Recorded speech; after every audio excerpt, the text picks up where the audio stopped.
We may finally get a futuristic MMORPG soon. But of course there's a catch, guys. This week we talk about cats, cat girls, and catching storms. When something seems too good to be true, it probably is. This not only applies for fast food advertisements, but also to our headline this week. Prism 2033, currently in development and published by Cybernest Entertainment Limited, a newly established studio of unknown size based in China. Prism 2033 is a new open-world MMORPG set in, well, 2033. Humanity is once again at the brink of extinction and flees into space. There, an AI creates random multiverses to keep everyone sane during the journey. Unfortunately, the AI shuts down and the worlds it created start to be corrupted by a mysterious entity. Someone probably forgot to pay the electricity bills. Now you take on the role of an investigator, tasked with uncovering what is going on and, if possible, putting an end to it. Your base of operation is Flux City. It's a large social hub with missions, side activities, and more day-to-day stuff like vehicles, outfits, and customizing your own space. And it's also conveniently connected to all these multiverses. And this is where things get interesting, because in theory, the concept of different worlds and realities is a goldmine for a game's extensibility. And as this is an MMO, the devs could just keep on adding new creative maps over time, without being bound by lore or setting restrictions. The few ones showcased already had some distinct visuals: cyberpunk cities, floating islands with ruins, and a dinosaur running through a busy metropolis. Well, case in point, creativity is the limit. But that's just the beginning. Instead of static zones, these places are supposed to evolve over time, with shifting environments and ongoing changes depending on player actions. Seasons are a thing too, and you might already notice just how ambitious it's becoming. But wait, we're just getting started. Because maps wouldn't feel alive without NPCs, would they? And forget boring NPCs just standing around handing out quests. Oh no! You can talk and chat with them, and they react dynamically with AI-based responses. They also age, react to events, build relationships, and even romance is an option. You can form long-term bonds and in some cases even raise a family with children that inherit your traits and grow up over time. At least if you haven't picked that cyborg cat lady as your love interest, I guess. We also don't know if you can pick other players as spouses, but it would be a fun idea. And why stop the ambitions there? Am I right? You can play most of the story solo if you want, but the bigger activities lean heavily into co-op. That means teaming up for harder missions or even going much bigger with guilds. Because there will also be spaceship battles against rivaling factions over entire planets. Let's just call it Ambitious 2033 at this point. Those large-scale battles are clearly meant to be the long-term goal, even if we haven't seen much of them yet. And that's kind of where things stand overall. The concept is ambitious, maybe a bit too ambitious. The footage shows interesting ideas, especially the dynamic NPC systems and the multiverse structure. But simultaneously, it raises skepticism and caution. Not only because this is a new studio and the feature list is impressively long, but also because the development vision clearly leans heavily on Gen AI, using technology we might or might not even have in the future. And with a potentially small studio, where do you draw the line between using AI as a game feature and creating a soulless husk of a game, built on models trained on the work of real artists, programmers, writers, and so much more? People made obsolete by the very technology they helped create unwillingly. Finally, this title is planned as a free-to-play MMO, complete with in-game purchases, and yes, the ever-popular chance-based ones too, because apparently that's the norm these days. Anyone still remembers simple subscriptions? No? Okay. Either way, pre-registration is already open, and for now, it's one to watch. Not because we know exactly what it will become, but because it's trying to do quite a lot at once, and that usually ends quite amusing. So if all falls apart or gets really epic, keep your popcorn ready. Stray kittens! Got your attention? Good! Cat Parents is a cozy rescue simulator where you roam a city looking for stray cats in trouble and bring them somewhere safe. You head out, track down cats stuck in places like gutters or abandoned corners, and use different tools to get them out and into safety. Back home, the focus shifts from rescue to care, cleaning them up, treating injuries, and slowly earning their trust. Not every cat warms up right away, just like in real life, which we experienced firsthand a few days ago.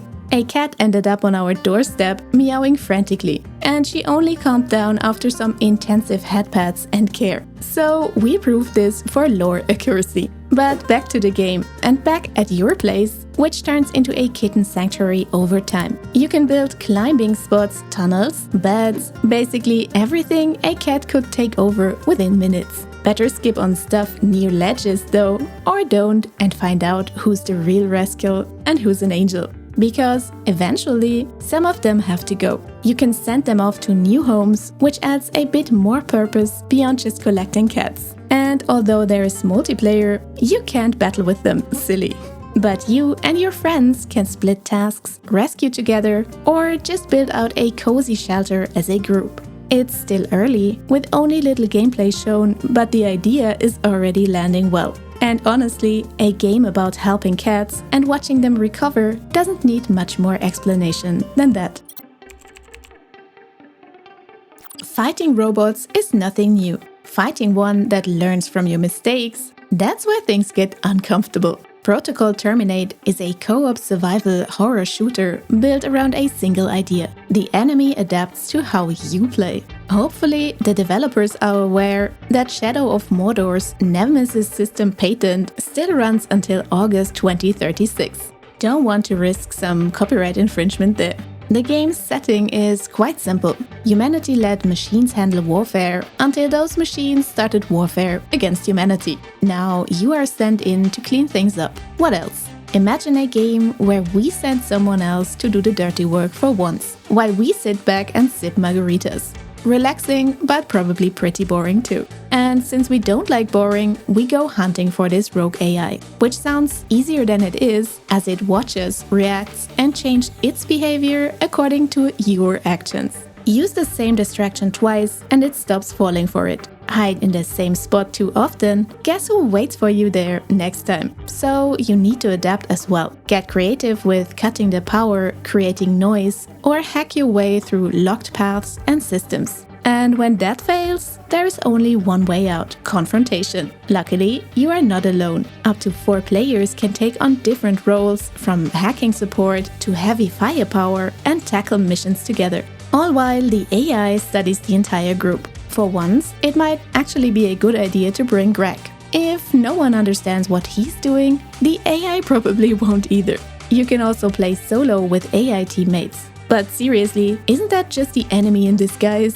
A demo is already planned, so keep this on your radar if you want to see what happens when you don't say please and thank you to your chatbots.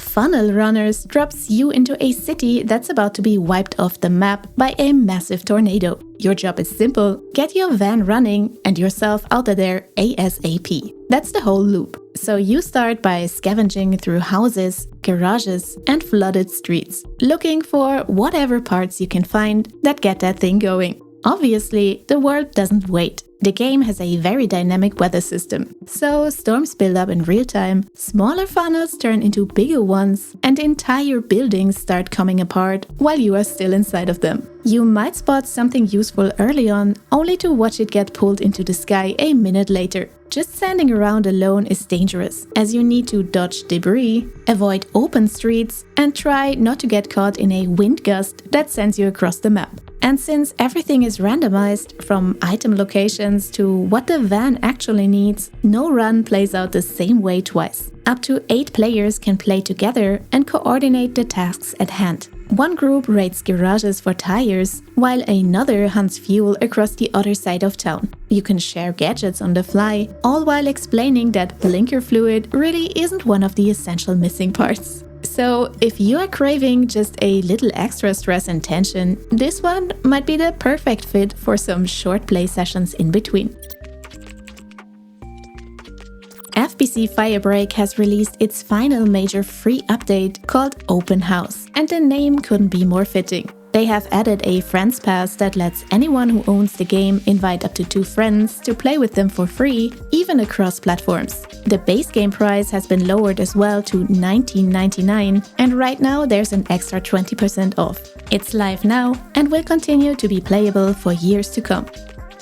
Get yeeted off a cliff by a hog with a jetpack again in Satisfactory? Worry no more, because the devs over at Coffee Stain got your back. The latest update, for now only available on the experimental branch, features the spawn system. Portable toilet cabins that become your own custom respawn points. Do not forget to wash your hands, guys. Another highlight, although not just as impressive, is the new selfie photo mode, reworked vehicle paths, and the return of rain and wind.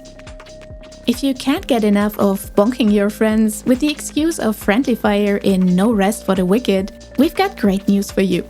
The new update brings PvP duels, so fighting about loot chests gets a whole new meaning. The update also brings text chat, callouts, which are gestures basically, and a comfort system for housing that adds extra buffs. If you've been playing Duet Night Abyss this week, you might want to do a full virus scan on your system as soon as possible, because on March 18th they were struck with a cyber attack targeted not only at their own infrastructure, but also compromising player PCs with malware. This has unfortunately been the second cybersecurity incident within 1 month. The dev team has now implemented multiple security enhancements, yet it's going to be pretty difficult to gain back player trust now, especially since the game had been struggling with mixed reviews and low player retention since launch. Albion Online is getting a full visual refresh, updating lighting, textures, and environments while still keeping its familiar art style intact. You can expect more detailed biomes with small touches like weather effects, insects, and improved water, alongside better performance, especially in crowded fights. The update arrives on April 13th, alongside previously announced features like the addition of Arena PvP.